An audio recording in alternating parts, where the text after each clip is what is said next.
Dr. Houston, welcome to the program.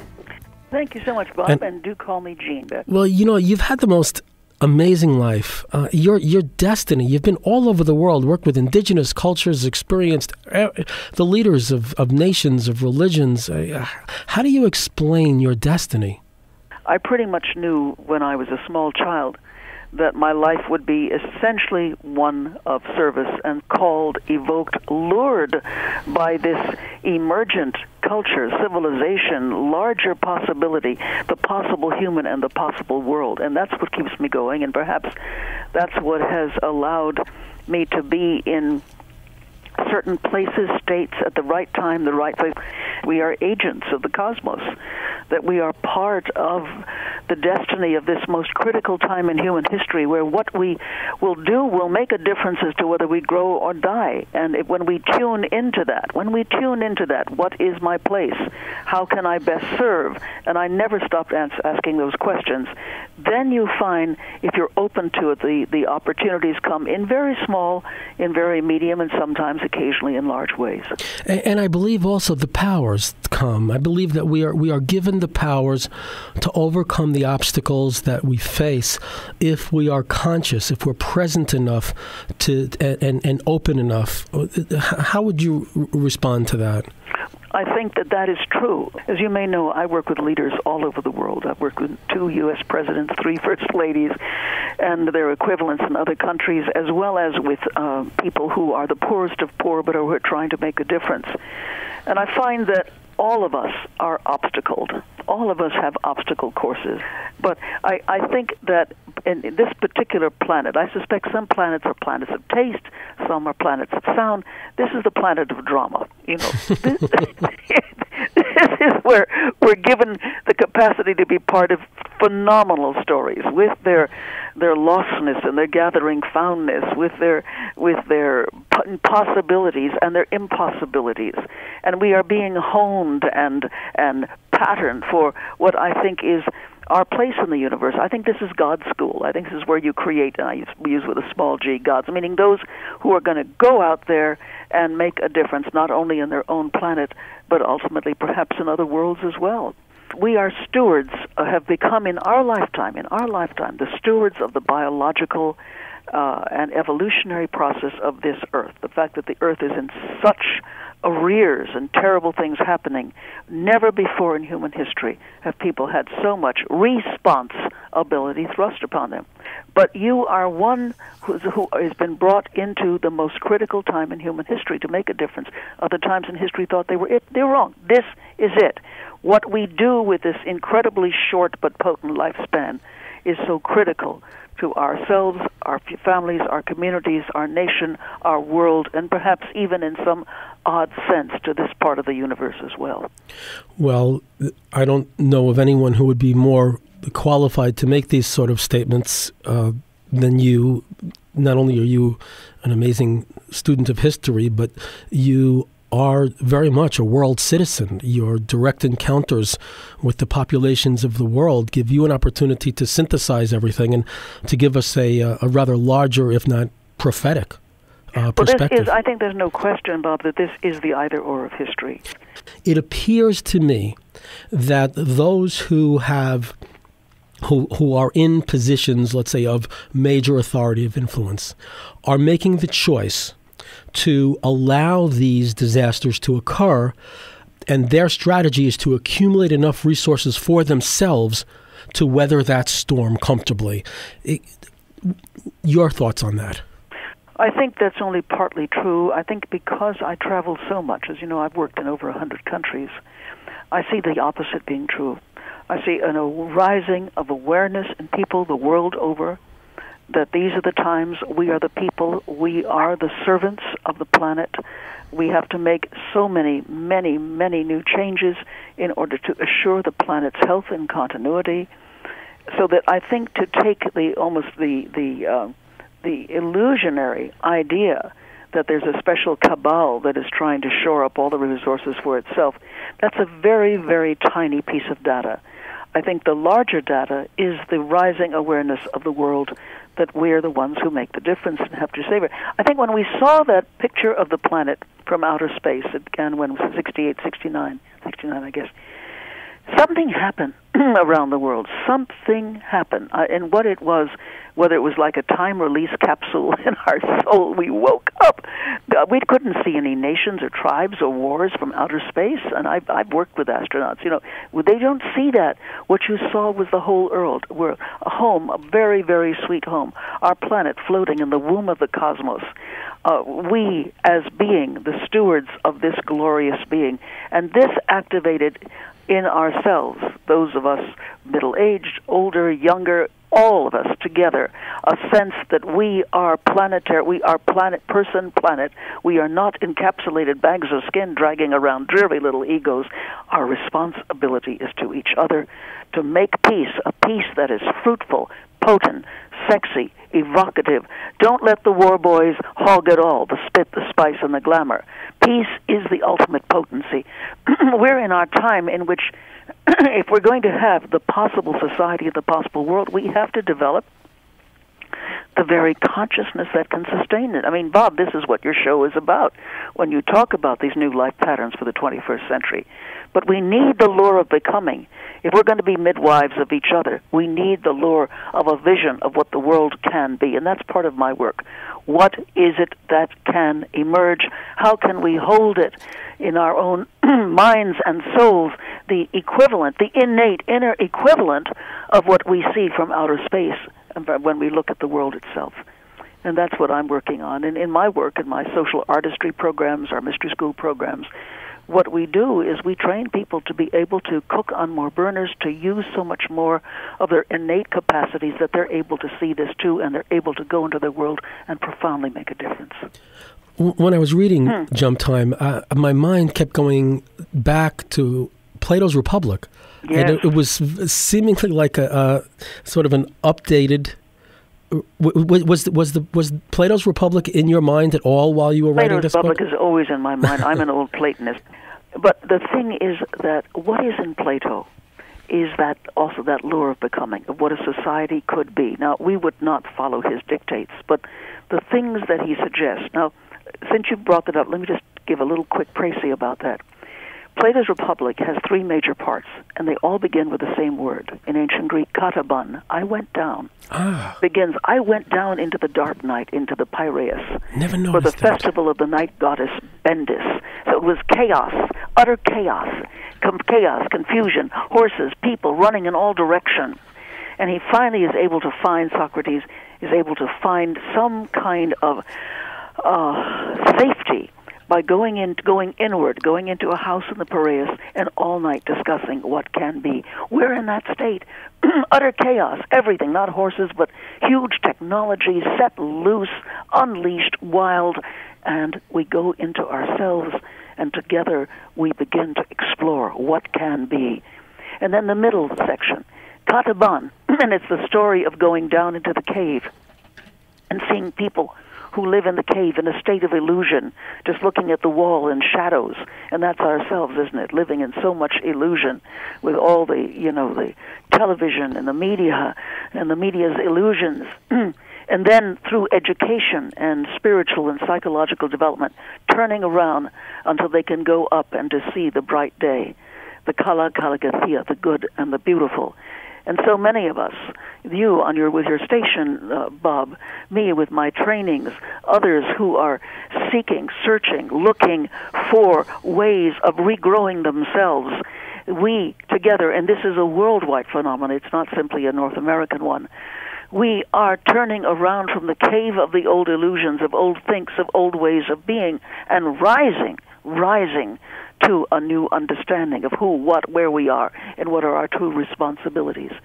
And then the third kataban at the very end is the myth of the Pamphylian, who seemingly dies on the field, but actually he's not dead, but he gets to see the world of the in-between, the world before you go back into life. And what he finds there is that people are choosing lots for their next life. And how do we choose the lot? How do we choose the pattern for who and what we are and what we yet can be? How do we do it? And that's, of course, my work. How do we choose our new life? I have two questions that may be at a side, but I have a feeling that you're going to be able to connect them to our central issues here. And I don't mean them as non sequiturs. It's just this is my own personal opportunity to speak with you. Number one, do you feel that Plato's basic, let's say, level of enlightenment, do you feel that the origins of that are shamanic? That they come from shamanic experiences? Or do you feel that they have some other origin? Well, he is influenced by Parmenides. And Parmenides certainly, from the little that we know about him, has a shamanic basis.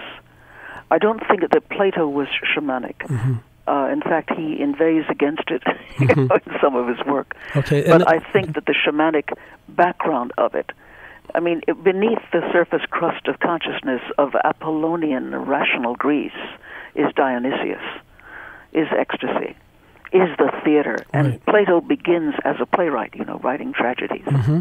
Mm-hmm.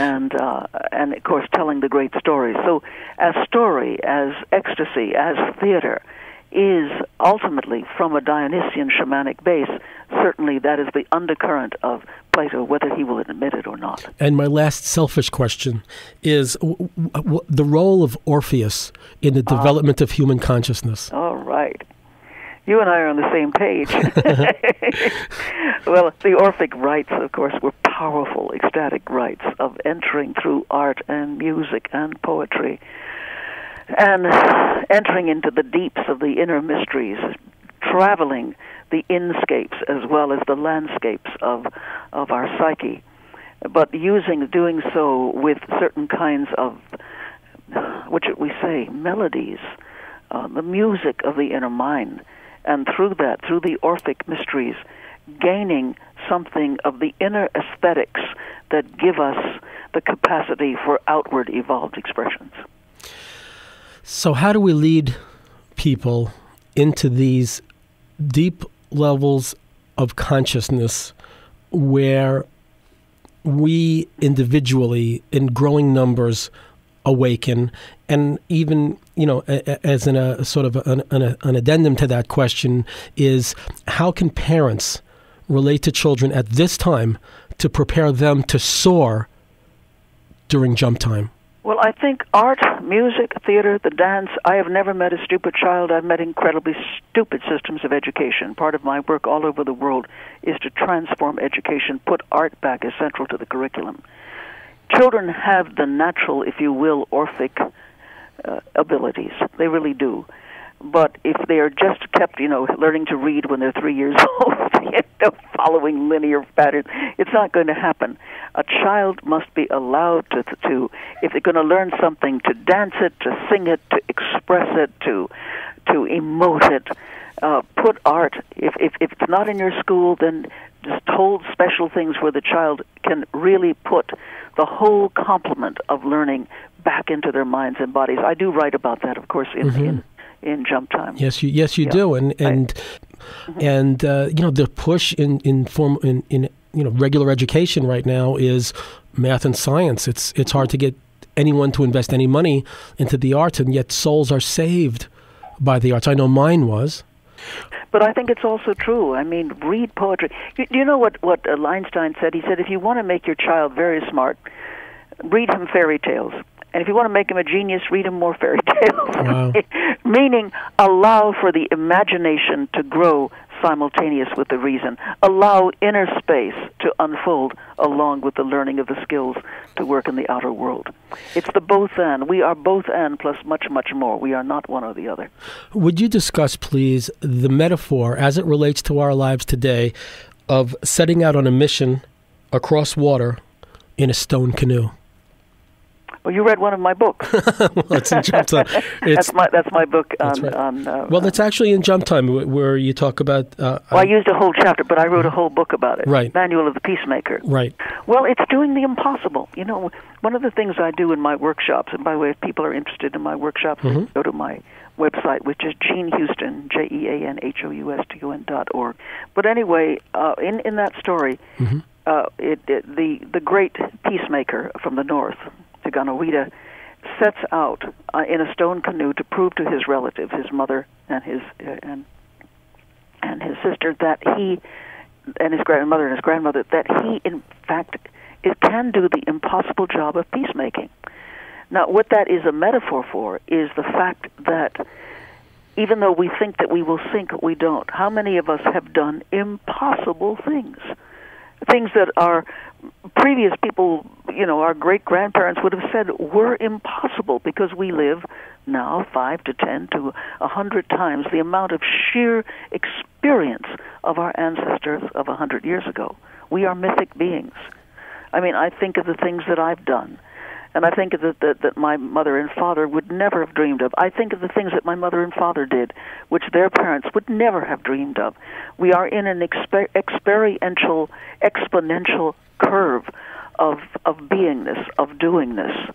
And we thus suffer mightily, because most of us have not been trained to deal with this kind of complexity, So the neurosis is a national and an international one, but it is that neurosis that serves as the gadfly, the impetus to keep transcending ourselves and move toward that beingness that is ever there, ever present, like a great friend who calls us on and on and on. Let's see if we can offer our listeners one bit of advice. And I'm speaking with Dr. Jean Houston, author of Jump Time, Shaping Your Future in a World of Radical Change. And 25 other books, and 25 other masterworks. And in the book, you have a statement which fairly describes conditions this way, that we're living in a world in which everything is changing and everyone is in transition. What advice would you give our listeners right now? Someone's driving in a car, someone is listening in the darkness of their room, someone's on a truck on a highway just passing through Atlanta. This show goes out to 35 states, airs worldwide on the radio, airs worldwide over the internet. People could be listening anywhere. What advice would you give them right now for dealing with a world in which everything is changing and everyone is in transition? I think you just gave the answer. And you don't even know you gave it. Mm-mm. And that is to take time every day, follow your breathing, get very quiet, give yourself at least 10, 15 minutes.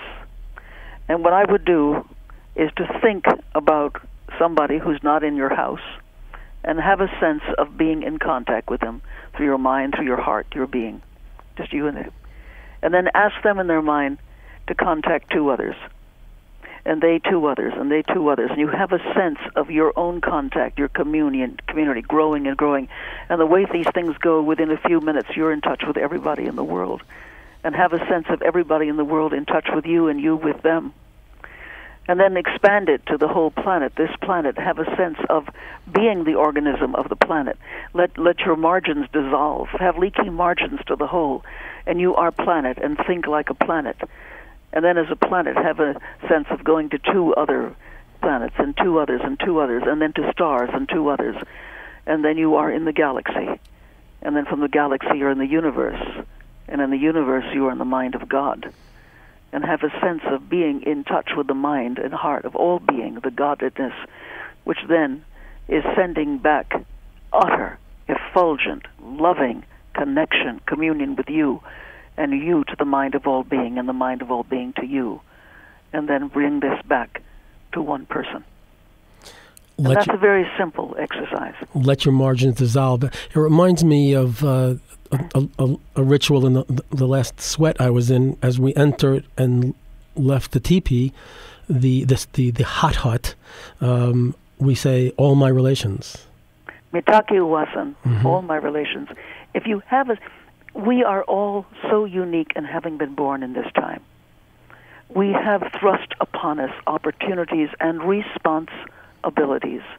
If we would just give it 10, 15, 20 minutes a day, and even ask, how may I serve? How can I retune myself so that I can serve better? And just keep asking it, and knowing that it may come to you from around the corner. It may not look like much, but it will be there. What is the way home, the way you're going? What is the thing you must do for whatever is next to you? But then as you accept this, if you accept it, then you find, as I have certainly found in my life, that the options and the opportunities change. Things emerge. Life becomes fuller, more potent, more beautiful. And I think it is also to practice joy. Most people just practice their sorrows. They just, and next time you keep practicing your sorrows, say, stop. Am I adding to the joy and the beauty of the universe, or am I boring God? You know? That is, they stop and practice joy. Even, it could be a dance, it could be a different kind of movement. It can be remembering wonderful things. It can be remembering the future beautifully. It can be an act of kindness to somebody who would normally not expect it. It is the connection with the communion of all beings. It is the counsel of all beings. It can be the face of a dog. It can be the face or the smile of a child. It can be the hand of a very old woman. But wherever it is, everything is present to lead you home. Dr. Jean Houston, and I want to thank you very much once again for being on the program. You are a blessing to this world. You have lifted my energy in an amazing way, and I'm sure many of our listeners. Could you please provide your contact information once again as we draw our show to a close? Yes, my contact information is for my seminars, books, and lots of free lectures are on my website in the communications area. It's Jean Houston, www.jeanhouston, JeanHouston, JeanHouston.org.